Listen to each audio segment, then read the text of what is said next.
আমি আমার এই নিঝুম দ্বীপে কয়েকটা গুচ্ছগ্রাম আছে এবং 10-12টা, এটার ভিতরে একটা গুচ্ছগ্রামে 2টা করে দিঘি আছে। আমরা 2 বছর পর পর এই দিঘিগুলো সেচ দিয়ে থাকি। তো আমাদের দিঘির পাশে, এই দিঘির পাশে দক্ষিণ পাশে আমাদের বঙ্গোপসাগর, সাগর থেকে সরাসরি পানি আসি ঢুকে আমাদের এই যুগান্তর, আগমনী, এই সকল গুচ্ছগ্রামের পুকুরগুলোতে। তার সাথে সাথে কিছু পোনা ঢোকে নদীর, যেমন বিরল জাতীয়। এবার আমরা গত কয়েক বছর পাইছি ইলিশ মাছ, আমরা অনেক ইলিশ মাছ পাইছি, এবারও পাইছি, কম পাইছি একটু। কিন্তু এবার একটা দেখলাম বিরল জাতির মাছ, সাদা, দপদপে সাদা। পরে আমরা মাছটাকে, আমি যখন আমার ছেলেরা এটাকে সার্চ দিয়ে দেখলো যে মাছটার নাম হলো আপনার মিল্ক ফিশ। সাধারণত এই মাছগুলো ইউরোপ কান্ট্রিতেই দেখা যায়, কিন্তু আমরা মাছগুলো না বুঝে না শুনে সবাই, ছেলেপেলেরা সবাই আগ্রহ করে, এই জন্য মাছটা আমরা খেয়ে ফেলছি। আসলে এই সকল মাছগুলা যদি আমরা ভালোভাবে পর্যবেক্ষণ করি, বা ইলিশ মাছ বলি, যেমন আমি এবারও ইলিশ পাইছি, একটা ইলিশ 600 গ্রাম পর্যন্ত হয়েছে আগমনী কিনলে। তো আমরা যদি আসলে এগুলা নিয়ে একটু রিসার্চ করি, বা সরকারও যদি এগুলা নিয়ে একটু চিন্তা ভাবনা করে, তাহলে আমরা মনে হয় যেন এই সকল বিরল জাতির মাছগুলা প্রযোজন করা আমাদের পক্ষে সম্ভব হবে বলে আমি মনে করি। জি, মিল্ক ফিশ আমাদের উপকূলীয় অঞ্চলে খুবই রেয়ার হয়তো ধরা পড়ে।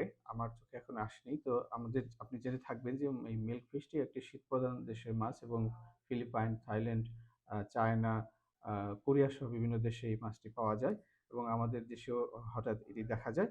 এটি মূলত ২-৩ ফুটও হতে পারে এবং এটির আর্টিফিশিয়াল ব্রিডিং বিদেশে আছে, কিন্তু আমাদের দেশে এটি পরিচিত নয়। তবে আমি শুনেছি যে মাছটি সুস্বাদু এবং দেখতে খুবই চমৎকার। তো হয়তো আমাদের দেশে যদি এটাকে নারিশ করা যায় বা কোনোভাবে এটার আম আ ব্রিডিং করানো যায়, তাহলে হয়তো অদূর ভবিষ্যতে আমরা এটা থেকে লাভবান হবো। আপনি জেনে থাকবেন যে এটি সাধারণত ব্রাকিশ ওয়াটার বা লবণাক্ত পানি বা বড় নদী বা উপকূলীয় অঞ্চলে সাধারণত পাওয়া যায়। কিন্তু আমাদের আম উত্তরাঞ্চলে এই জাতীয় মাছ আসলে আমরা কখনো দেখিনি। ভবিষ্যৎ হোক নিরাপদ, বিনিয়োগ হোক বিশ্বস্ত, আর আমার পছন্দ সল্ট বে। ওয়েলকাম টু সল্ট বে।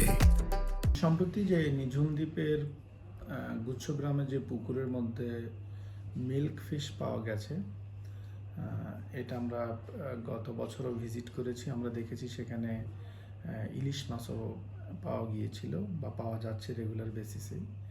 সো আমাদের কাছে মনে হয় যে যেহেতু বিশেষ করে জুন জুলাই মাসের টাইডাল ওয়াটারের সাথেই এরকম হয়তো মাছের ডিম বা ছোট মাছের পোনাগুলো এই পুকুরগুলোতে প্রবেশ করে এবং যে সকল মাছ স্বাদু পানিতে বাস করতে পারে তারা এখানে আসলে ভালোভাবে বেড়ে ওঠে। এটা আমরা ইলিশের ক্ষেত্রেও দেখেছি। ইলিশ যেমন নদীর মোহনায় এসে স্বাদু পানিতে বসবাস করে, বড় হয়।